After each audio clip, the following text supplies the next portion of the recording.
ময়দানে আল্লাহর কাছে গিয়া এর জবাব দেওয়ার কোনো রাস্তা থাকবে না। তখন যে আল্লাহরে কইবেন যে আল্লাহ আমার দুনিয়াতে পাঠাও, আবার যাইয়া মানিকগঞ্জের পীর সাহেব হুজুরের কাছে বায়াত হইয়া আবার কবরে আসুন, এই সুযোগ নাই।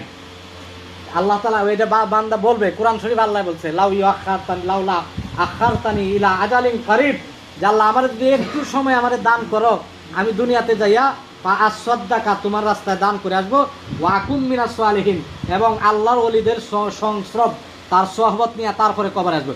আল্লাহ বলে আর সম্ভব না। ফি সাম্মিল খিয়াত, কোরআনে কারিমে আছে শুয়ের ছিদ্র দিয়া উট প্রবেশ করা যে এরকম অসম্ভব, একটা মানুষ কবর থেকে আবার দুনিয়ার মধ্যে উঠে আসে এতটুকু সম্ভব না। সেই ক্ষেত্রে আপনাদের দরবার, আপনাদের ইস্তেমা, আপনাদের মাহফিল, আপনাদের পীর, আপনাদের এই বিশ্ব ইস্তেমা কাজ করতে হবে, এটাই আমরা বলতে আইছি, আর কিছু না।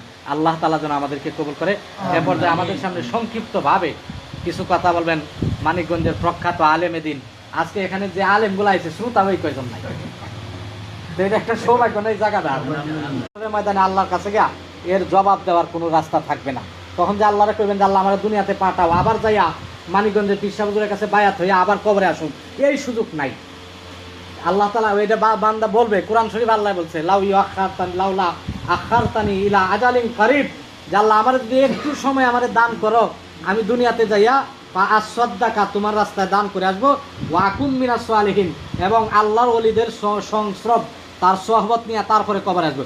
আল্লাহ বলে আর সম্ভব না। ফি সাম্মিল খিয়াত, কোরআনে কারিমে আছে শুয়ের ছিদ্র দিয়া উট প্রবেশ করা যে এরকম অসম্ভব, একটা মানুষ কবর থেকে আবার দুনিয়ার মধ্যে উঠে আসে এতটুকু সম্ভব না। সেই ক্ষেত্রে আপনাদের দরবার, আপনাদের ইস্তেমা, আপনাদের মাহফিল, আপনাদের পীর, আপনাদের এই বিশ্ব ইস্তেমা কাজ করতে হবে, এটাই আমরা বলতে আইছি, আর কিছু না।